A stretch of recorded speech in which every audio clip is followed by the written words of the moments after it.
अखंड सनातन भारत चैनल पर आप सभी दर्शकों का मैं हार्दिक स्वागत करता हूं। प्रिय बंधुओं, यह चैनल बनाने की मुझे क्या आवश्यकता थी, इसके बारे में बता दूं कि जब से होश संभाला तब से मैं देख रहा हूं कि भारत अजीब अजीब परेशानियों से घिरा रहता है।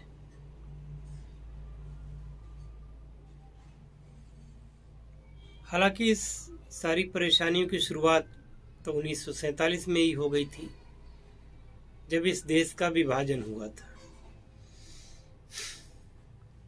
इस देश का विभाजन हुआ और धर्म के नाम पर इस देश का विभाजन हुआ।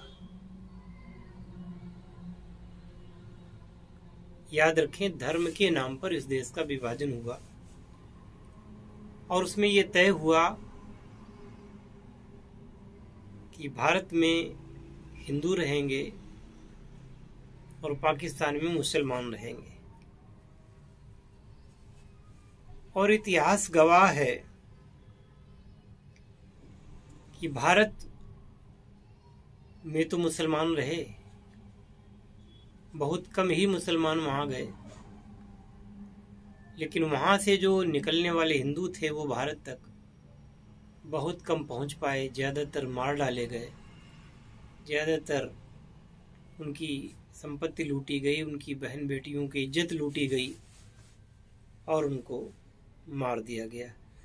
जो हिंदू भारत आए भी, उनको उस समय के जो कर्ता धर्ता थे भारत के, गांधी और नेहरू जी ने यहाँ पर उचित स्वागत नहीं किया।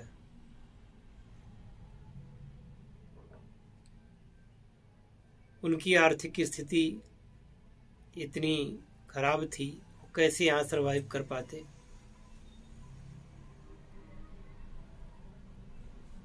कालांतर में जब पाकिस्तान की बदमाशियां ज़्यादा बढ़ी तो बांग्लादेश बना, जिसे हमारी यशस्वी प्रधानमंत्री श्रीमती इंदिरा गांधी जी ने पाकिस्तान का विभाजन करवाया। इसके बाद फिर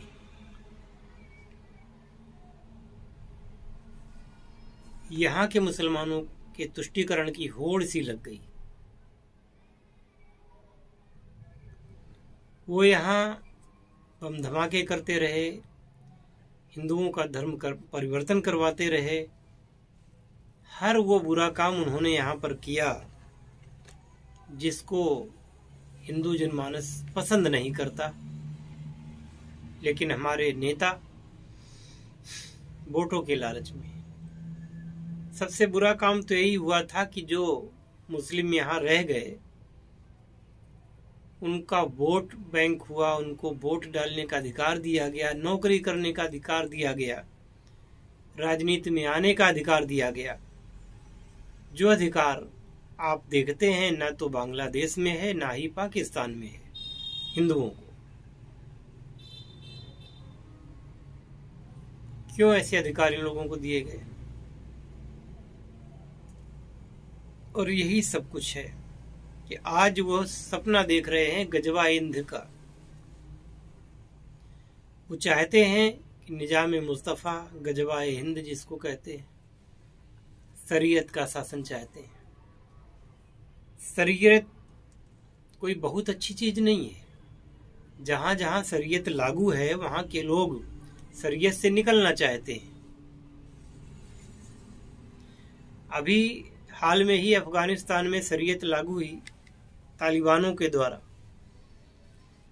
वहां से लोग भाग रहे हैं। जब आपको शरीयत ही चाहिए थी, वो मिल गई, अब उसका मजा उठाइए। तो मजा उठाने के बजाय आप विदेशों में भाग रहे हैं। और देखिए क्या है कि मुसलमान जब भी कोई शरण लेता है कहीं, तो किसी मुस्लिम कंट्री में शरण नहीं लेता। ये एक सोची समझी चाल होती है कि मुसलमान जब भी शरण लेगा तो गैर मुस्लिम देश में शरण लेगा। जब तक वहाँ वो अल्पसंख्यक रहेगा तब तक बहुत अच्छा बन करके रहेगा। जैसे ही वहाँ की आबादी थोड़ी बढ़ी, फिर ये वहाँ पे अधिकार मांगना शुरू कर देते हैं। अधिकार मिलने के बाद में फिर ये वहाँ के लोगों का उत्पीड़न करना शुरू कर देते हैं और मुस्लिम राज्य की मांग करना शुरू कर देते हैं। ये आज का नहीं, ये हमेशा से इनका रहा है।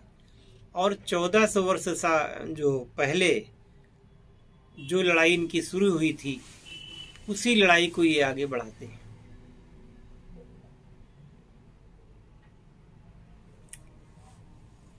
हमारे भारत के राजागण जो थे वो इन लोगों को समझ नहीं पाए और जयचंद्र नाम के एक राजा ने इनको भारत में आने में सुविधाएं दी। बाद में उसका भी उन्होंने बड़ा ही गलत असर किया। आज भारत करा रहा है। और दैनिक जागरण की एक रिपोर्ट के अनुसार, अखबार में मैंने पढ़ा था एक बार, कि सन 2050 आते आते इस देश में दुनिया का सबसे ज्यादा मुस्लिम वाला देश भारत ही होगा। अब हिंदुओं को क्या है कि बच्चे दो ही अच्छे, उसमें भी कह देते हैं बच्चा एक ही अच्छा। और बहुत सारे तो ऐसे लोग होते हैं जो बच्चा पैदा ही नहीं करना चाहते। कहते हैं कि दूध पिलाने से महिलाओं के स्तन खराब हो जाएंगे, जवानी चली जाएगी। इस टाइप की बातें पता नहीं कौन इनको सिखा देता है।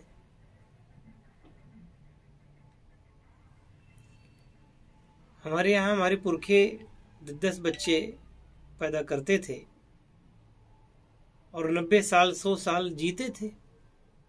आजकल आप बच्चे नहीं भी पैदा कर रहे हैं, आप कितना जी रहे हैं, जल्दी बीमार पड़ रहे हैं, जल्दी बुढ़े हो रहे हैं।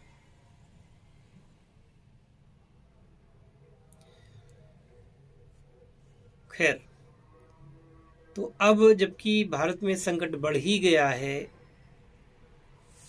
पूरे भारत में कहीं भी अब हिंदू सुरक्षित नहीं है।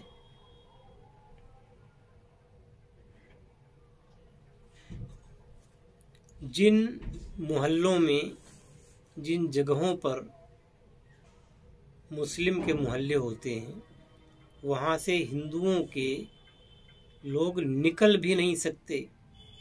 ये मैं नहीं कह रहा हूँ, ये आप महसूस करिए, वहाँ से निकल करके देखिए आप पर ऑब्जेक्शन होता है कि नहीं होता है।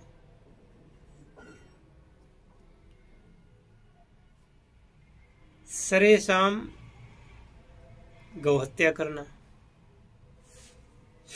आखिरकार आप इस देश में रह रहे हैं तो यहाँ के लोगों की भावनाओं का भी आपको ध्यान रखना चाहिए। नहीं रखेंगे, ऊपर से यही कहेंगे कि हिंदुस्तान किसी के बाप का थोड़ी ही है। अब समझना हिंदू समाज को है। आज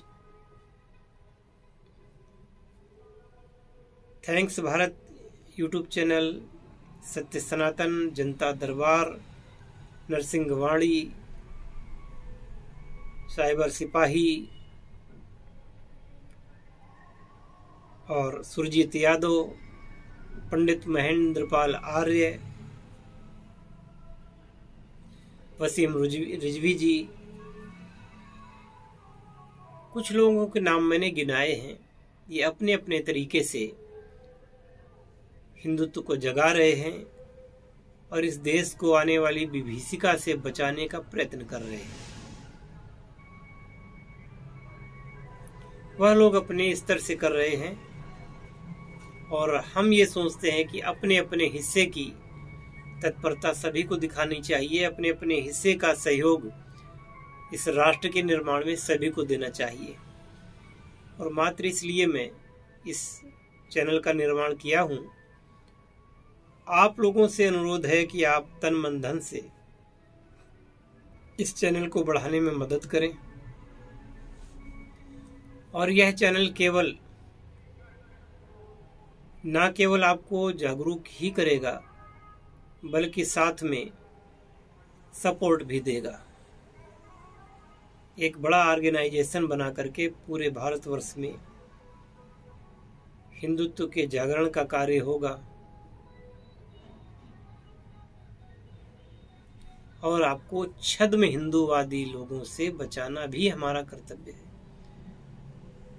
जो कहने के लिए तो हिंदुओं की बात करेंगे, कहने के लिए हिंदुओं के नेता बनेंगे, पर असल में उनका सिर्फ उद्देश्य कुर्सी, और जहां उनके कार्यकर्ता मारे जाते हैं, उनकी हत्याएं होती हैं, वो कभी उनका पक्ष नहीं लेते, कभी उनका सपोर्ट नहीं करते। बस चुनाव खत्म, बात खत्म। तो ऐसे छद्म हिंदूवादी नेताओं से भी बचाना आप, ये मैं अपना कर्तव्य समझता हूँ।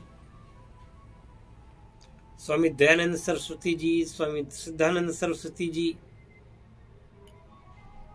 और बहुत सारे लोगों ने आगाह किया, चेताया, समाज को यहाँ तक लाए। हम लाए हैं तूफान से कश्ती निकाल के, ये संदेश रहा हमारे नेताओं का। तूफान से कश्ती तो निकाल लाए, पर आज की जो राजनीति है वो इस कश्ती को दोबारा से डुबाने पर लगी हुई है। मैं चाहता हूं कि आपका सहयोग मिले और ज्यादा से ज्यादा इस चैनल को आप सब्सक्राइब करें, दूसरों से करावें, जिससे कि मैं आप सभी लोगों के सामने वो सारे तथ्य प्रस्तुत कर सकूं और पूरे भारत में एक बड़ा संगठन बना करके भारत माता की सेवा कर सकूं। हमारे जवान तो अपने हिस्से की कुर्बानी दे रहे हैं, जो लोग यहाँ सुरक्षित बैठे हुए हैं केवल ऐसे ही काम नहीं चलेगा। हर हिंदू को अपने धर्म की रक्षा के लिए सन्नद्ध होना होगा। मिलते हैं अगले वीडियो में। जय हिंद, जय भारत, वंदे मातरम।